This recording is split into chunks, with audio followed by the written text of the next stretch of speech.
आणि बुलेटिनच्या सुरुवातीलाच अतिशय महत्त्वाची बातमी। जम्मू आणि काश्मीरमधील पहलगाम इथे दहशतवादी हल्ल्यानंतर भारतासमोर आता सायबर युद्धाच्या स्वरूपात एक नवीन धोका निर्माण झालाय।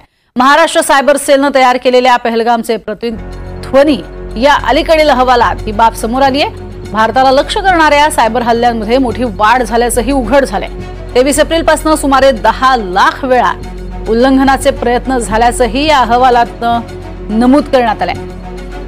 तसंच शिक्षण, संरक्षण, बँकिंग आणि दळणवळण हे क्षेत्र प्राथमिक लक्ष्य आहेत, त्यामुळे सर्व संबंधित विभागांना सतर्क करण्यात आलेला आहे।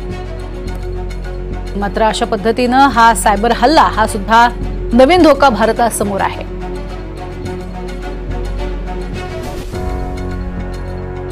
इकडे आपण बघतोय भारताला लक्ष्य करण्यासाठी आपली जी यंत्र सामुग्री आहे, जे अर्थातच शस्त्रसाठा, दारुगोळा याचा वापर करण्यापेक्षा आता नवीन शक्कल जी आहे ती लढवलेली आहे आणि त्यात त्यांनी हा सायबर हल्ला करण्यासाठीचे नवनवीन प्रयोग अवलंबायला सुरुवात केली। अधिक माहिती घेऊयात।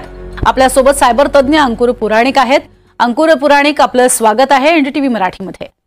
अंकुरजी, मुळात ज्या पद्धतीने हे हल्ले होऊ शकतात, संभाव्य हल्ले किंवा आतापर्यंत ज्या पद्धतीचं उल्लंघन करण्याचा प्रयत्न केलाय त्यातनं हे जोरदार प्रयत्न सुरू आहेत हे स्पष्ट होते। कशा पद्धतीचा हा धोका आहे आणि त्यावर कशी मात केली जाऊ शकते?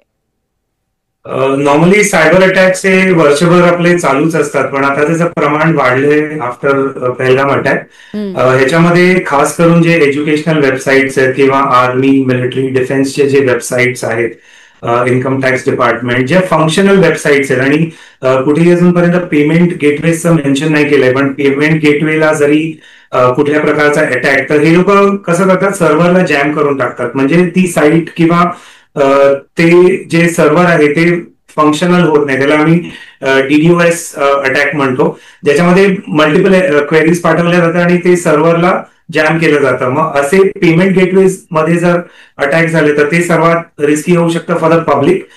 त्या व्यतिरिक्त जे डार्क वेब आहे त्याच्यावरती भरपूर सारा डेटा जो असतो तो लीक करण्याचा पण एक अटेम्प्ट चालू आहे। तर टेराबाइट्स मध्ये बरेच टेराबाइट्स ऑफ डेटा गेल्या आठवड्यामध्ये लीक झालाय डार्क वेब मध्ये। मग ह्याच्यामध्ये सगळ्यांचे personal information, photographs, credit card details, debit card details सगळे अनऑथराइज पद्धतीने डार्क वेब वरती लीक केलं जातं। आणि त्या व्यतिरिक्त जे गव्हर्नमेंट यंत्रणा आहेत किंवा टेलिकॉम सर्व्हिसेस जे आहेत, जे IP बेस्ड आहेत, त्या देखील जॅम केल्या तरी बराच मोठा डॅमेज होऊ शकतो। तर ह्याच्यामध्ये काही केअर घेण्याची गरज आहे। आय एम शुअर गव्हर्नमेंट ते घेईल, पण ह्या प्रकारच्या अटॅक्स पासून वाचण्यासाठी आपली जी सिस्टीम आहे, यंत्रणा आहे, त्याला आम्ही व्हाईट हॅट हॅकिंग पण म्हणतो, ज्याच्यामध्ये इंटेन्शनली आपलेच लोक एका वेबसाईटवरती अटॅक करून बघतात की कुठे लूप होल्स उरलेत का किंवा कुठे वीकनेस आहे का त्या वेबसाईटमध्ये। मी सिंपल लँग्वेज मध्ये समजायचा प्रयत्न करतोय, जेणेकरून आपण त्याला अजून मजबूत बनवू शकतो आणि असे अटॅक्स आपण अवॉइड तर नाही करू शकत, पण त्याचं प्रमाण कमी करू शकतो। अगदी। मुळात यासाठी सर्वसामान्यांनी काय काळजी घ्यावी हे तर मी विचारणार आहे, पण यासाठी मदत करणारं पाकिस्तानला नेमकं कोण आहे? खरंच पाकिस्तानची तेवढी बुद्धी आहे का की त्यांना मदत करणारे इतर देश जे आहेत ते यात सक्रिय आहेत? नक्कीच। एकटं पाकिस्तान नाही, नेबरिंग कंट्रीज पण आहे। मी नाव नाही घेणार, पण ह्याच्यामध्ये नेबरिंग कंट्रीज जे आपले इमिजिएट नेबर्स आहेत त्यांची इन्व्हॉल्वमेंट नक्की आहे, कारण टेक्नॉलॉजी ड्रिव्हन आहे हे अटॅक करणं किंवा जे मालवेअर बनवलं जातं तर ते प्रत्येक वेळेला एक नव्या पद्धतीने डिझाईन केलं जातं। काही वेळेला इमेजेस मध्ये त्याला पिगी बॅक केलं जातं किंवा एम्बेड केलं जातं।